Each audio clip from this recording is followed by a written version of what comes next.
క్రింది వాటిలో ఏది మొక్కలలో విసర్జన లేదా ఎక్స్క్రీషన్ యొక్క వివిధ మార్గాలను సూచిస్తుంది? కరెక్ట్ ఆన్సర్ ఆప్షన్ ఏ బాష్పోత్సేకం, వ్యాప్తి మరియు నిల్వ. Transpiration, diffusion and storage. బాష్పోత్సేకం లేదా ట్రాన్స్పిరేషన్ అంటే సింపుల్గా చెప్పాలంటే మొక్కల్లో ఏదైతే ఎక్స్ట్రా వాటర్ కంటెంట్ ఉంటుందో ఆ వాటర్ కంటెంట్ని ఆకుల్లోని స్టొమాటా ద్వారా ఆవిరి రూపంలో బయటికి విడుదల చేస్తాయి. వ్యాప్తి లేదా డిఫ్యూజన్ అంటే సింపుల్గా చెప్పాలంటే నీటిలో ఉండే మొక్కలు ఉంటాయి కదా, ఆ మొక్కలు వాటిలో ఉండే వేస్ట్ కంటెంట్ని వాటర్లోకి విడుదల చేస్తాయి. నిల్వ లేదా స్టోరేజ్ అంటే మొక్కల్లో విషపూరిత వ్యర్థాలను ఆకుల్లో దాచుకొని తరువాత ఆ ఆకులను రాల్చేయడం ద్వారా వ్యర్థాలను తొలగించుకుంటాయి.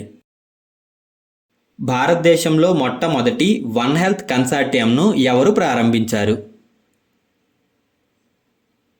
Correct answer option C science and technology మంత్రిత్వ శాఖ. క్రింది వాటిలో డాబర్నీ త్రయం లేదా డాబర్నీ ట్రయాడ్ కానిది ఏది? కరెక్ట్ ఆన్సర్ ఆప్షన్ ఏ కేవలం మూడవది NPSB.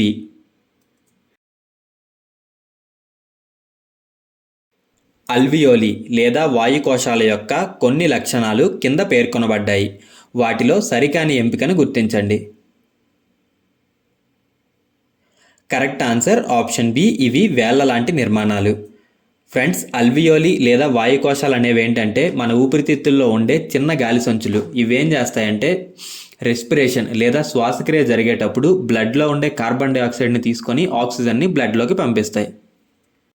ఫ్రెండ్స్, ఒకసారి అల్వియోలి లేదా వాయుకోశాల యొక్క లక్షణాలు చూడండి. అవి విస్తృతమైన రక్తనాళాల నెట్వర్క్ను కలిగి ఉంటాయి. అల్వియోలి ఊపిరితిత్తుల్లో ఎక్కువ భాగాన్ని ఆక్రమిస్తాయి. అలాగే వాటి గోడలు సన్నగా ఉంటాయి. శ్వాసక్రియ సమయంలో ఆకుల్లోని ఏ భాగంలో సమృద్ధిగా వాయు మార్పిడి జరుగుతుంది? Correct answer option B stomata. Friends, ఈ స్టొమాటా అనేది ఆకుల్లో ఉండే చిన్న రంధ్రాలు. వీటి ద్వారానే మొక్కలు కార్బన్ డైఆక్సైడ్ని తీసుకొని ఆక్సిజన్ను బయటికి వదులుతాయి. ఫ్రెండ్స్, ఒకసారి రిమైనింగ్ 3 ఆప్షన్స్ చూడండి. Thylakoid, chlorophyll, గ్రానా. ఈ 3 ఏంటంటే మొక్కల్లో క్లోరోప్లాస్ట్లో ఉంటాయి. అలాగే ఫోటోసింథసిస్ అంటే కిరణజన్య సంయోగక్రియ జరిగేటప్పుడు సన్లైట్ కావాలి కదా, ఆ సన్లైట్ని గ్రహించడానికి ఉపయోగపడతాయి. ఒకసారి ప్రతి దాని గురించి డీటెయిల్గా చూద్దాం. థైలకాయిడ్ ఇవి క్లోరోప్లాస్ట్లో ఉండే పత్రహరితం కలిగిన పొరలు. ఇవి కిరణజన్య సంయోగక్రియ లేదా ఫోటోసింథసిస్ సమయంలో కాంతి శక్తిని సేకరించడానికి ఉపయోగపడతాయి. క్లోరోఫిల్ అనేది పత్రహరిత వర్ణద్రవ్యం. ఇది క్లోరోప్లాస్ట్లో ఉంటుంది మరియు కిరణజన్య సంయోగక్రియకు అవసరమైన కాంతి శక్తిని గ్రహిస్తుంది. గ్రానా క్లోరోప్లాస్ట్లోని థైలకాయిడ్ పొరల సమూహాలను గ్రానా అంటారు.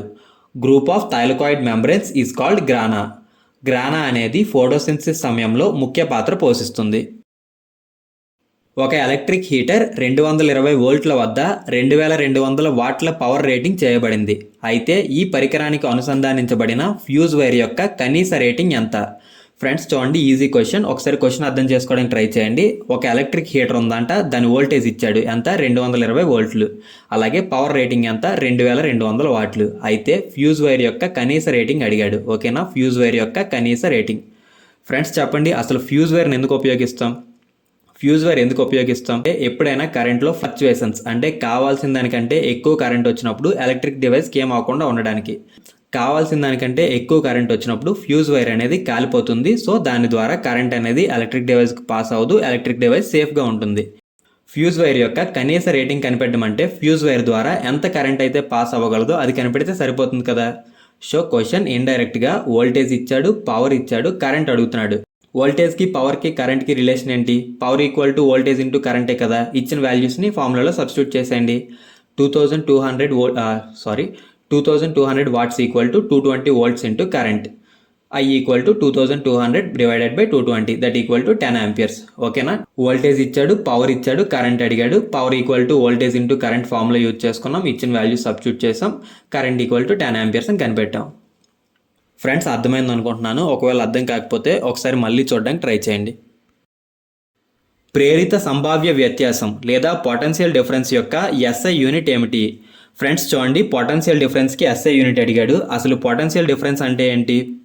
కరెంట్ అనేది ఒక మీడియం ద్వారా పాస్ అయ్యేటప్పుడు ఏదైనా రెండు పాయింట్ల మధ్య ఉండే వోల్టేజ్ డిఫరెన్స్నే కదా పొటెన్షియల్ డిఫరెన్స్ అంటారు.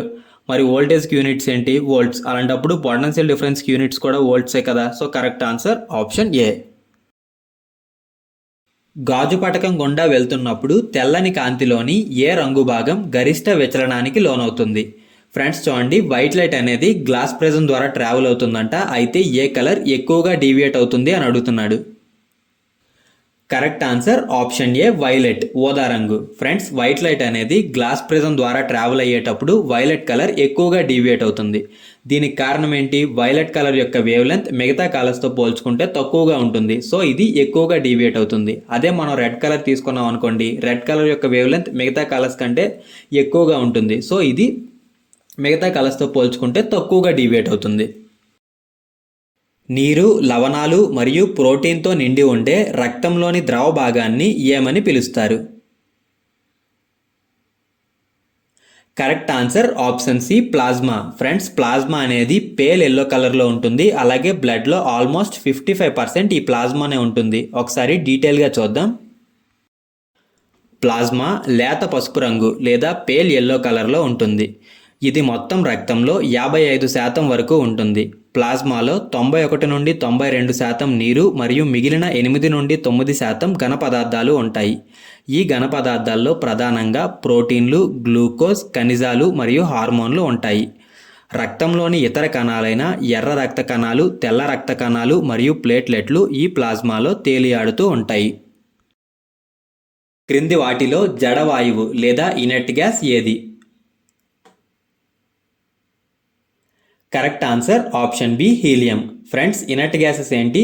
Helium, neon, argon, krypton, xenon, radon. ఇవి పీరియాడిక్ టేబుల్లోని 18th రోలో ఉంటాయి. అలాగే మిగిలిన ఎలిమెంట్స్తో అంత ఈజీగా రియాక్ట్ అవ్వవు. దీనికి కారణం ఏంటి? ఇనర్ట్ గ్యాసెస్లో అవుటర్ మోస్ట్ సెల్ అనేది ఆల్మోస్ట్ ఎలక్ట్రాన్స్తో ఫిల్ అయిపోయి ఉంటుంది. సో ఇవి అంత ఈజీగా మిగతా ఎలిమెంట్స్తో రియాక్ట్ అవ్వవు. క్రింది వాటిలో ఏ ఆహార భాగం గ్రాముకు ఎక్కువ శక్తిని అందిస్తుంది? Correct answer option C fat, కొవ్వు. ఫ్రెండ్స్, 1 గ్రాము కొవ్వులో ఆల్మోస్ట్ 9 క్యాలరీల శక్తి ఉంటుంది. అలాగే 1 గ్రామ్ ప్రోటీన్లో 4 క్యాలరీల శక్తి, 1 గ్రాము కార్బోహైడ్రేట్లో 4 క్యాలరీల శక్తి, ఇంకా 1 గ్రాము రఫేజ్లో 2 క్యాలరీల శక్తి ఉంటుంది. ఫ్రెండ్స్, ఎక్కువ శక్తిని అందించేది ఏంటి? కొవ్వు. అలాగే తక్షణ శక్తి అంటే ఇన్స్టెంట్ ఎనర్జీని అందించేది ఏంటంటే కార్బోహైడ్రేట్. ఎగ్జాంపుల్ చెప్పాలంటే ఇన్స్టెంట్ ఎనర్జీ కోసం మనం గ్లూకోజ్ వాడుతూ ఉంటాం. వాతావరణ పీడనం లేదా అట్మాస్ఫిరిక్ ప్రెజర్ను కొలవడానికి క్రింది వాటిలో ఏ పరికరాన్ని ఉపయోగిస్తారు? Correct answer option D barometer. Atmospheric ప్రెజర్ను కొలవడానికి బారోమీటర్ను ఉపయోగిస్తారు. ఫ్రెండ్స్, థర్మోమీటర్ను దేన్ని కొలవడానికి ఉపయోగిస్తారు? టెంపరేచర్, ఉష్ణోగ్రతను కొలవడానికి ఉపయోగిస్తారు. అలాగే ఓడోమీటర్ను వాహనాల్లో దూరాన్ని కొలవడానికి ఉపయోగిస్తారు. విద్యుత్ తాపన పరికరాలు లేదా ఎలక్ట్రిక్ హీటింగ్ డివైజెస్ తయారు చేయడానికి ఏ పదార్థం ప్రధానంగా ఉపయోగించబడుతుంది? Correct answer option B nichrome. Electric heating devices తయారు చేయడానికి ప్రధానంగా నైక్రోమ్ను ఉపయోగిస్తారు. ఫ్రెండ్స్, ఈ నైక్రోమ్ను నికెల్ ఇంకా క్రోమియం అనే 2 మెటల్స్ను కలిపి తయారు చేస్తారు. భారత రాజ్యాంగంలోని ఆర్టికల్ 148 ఏ స్వతంత్ర కార్యాలయాన్ని ఏర్పాటు చేస్తుంది? Correct answer option C controller and auditor general of India, CAG. భారత రాజ్యాంగంలోని article 148 controller and auditor general, CAG అనే స్వతంత్ర కార్యాలయాన్ని ఏర్పాటు చేస్తుంది. కాగ్ను ఎవరు నియమిస్తారంటే భారత రాష్ట్రపతి నియమిస్తారు. అలాగే కాగ్ యొక్క ప్రధాన బాధ్యతలు ఏంటంటే కేంద్ర మరియు రాష్ట్ర ప్రభుత్వాల ఖాతాలను ఆడిట్ చేయడం. The servants of India society స్థాపకుడు ఎవరు? Correct answer option A Gopalakrishna Gokhale. The servants of India సొసైటీని 1905 జూన్ 12న గోపాలకృష్ణ గోఖలే పూణేలో స్థాపించారు. దీని యొక్క ప్రధాన లక్ష్యం విద్యను, సామాజిక సంస్కరణలను ప్రోత్సహించడం మరియు దేశానికి సేవ చేయడానికి అంకిత భావంతో పనిచేసే ప్రజా కార్యకర్తలకు శిక్షణ ఇవ్వడం. బెంగాల్ దుఃఖం లేదా సారో ఆఫ్ బెంగాల్ అని ఏ నదిని పిలుస్తారు? Correct answer option B Damodar. Damodar నదిని సారా ఆఫ్ బెంగాల్ అని పిలుస్తారు, ఎందుకంటే దామోదర్ నది బెంగాల్ ప్రాంతంలో ఎక్కువగా వరదలను సృష్టిస్తుంది.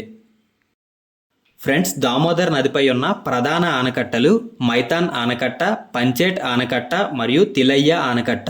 ఈ మూడు జార్ఖండ్ రాష్ట్రంలో ఉన్నాయి. హెమిస్ ఫెస్టివల్ను ఏ రాష్ట్రం లేదా కేంద్రపాలిత ప్రాంతంలో నిర్వహిస్తారు? Correct answer option A Ladakh. Hemis ఫెస్టివల్ను లడఖ్లో నిర్వహిస్తారు. భారతదేశంలో పౌరసత్వ హక్కును నియంత్రించే అధికారం ఎవరికి ఉంది? Correct answer option D parliament. భారత రాజ్యాంగంలోని 11వ ఆర్టికల్ ప్రకారం పౌరసత్వ హక్కును నియంత్రించే అధికారం కేవలం పార్లమెంటుకు మాత్రమే ఉంటుంది. భారతదేశం మొదటిసారి ఆసియా క్రీడలను ఏ సంవత్సరంలో నిర్వహించింది? Correct answer option B 1951. Friends, Asia క్రీడలు ప్రారంభించబడిన సంవత్సరం 1951. అలాగే మొదటి ఎడిషన్ న్యూఢిల్లీలో నిర్వహించబడింది. ఇందులో మొత్తం 11 దేశాలు పాల్గొనగా మొదటి స్థానాన్ని జపాన్ దక్కించుకుంది. ఇంకా మన భారతదేశం 2వ స్థానాన్ని దక్కించుకుంది. ప్రజా ప్రయోజన వ్యాజ్యం లేదా పీపుల్ ఇంట్రెస్ట్ లిటిగేషన్ అనే భావన ఏ దేశంలో ఉద్భవించింది? Correct answer option D United States. Golden handshake పథకం దేనికి సంబంధించినది? కరెక్ట్ ఆన్సర్ ఆప్షన్ ఏ స్వచ్ఛంద పదవీ విరమణ లేదా వాలంటరీ రిటైర్మెంట్.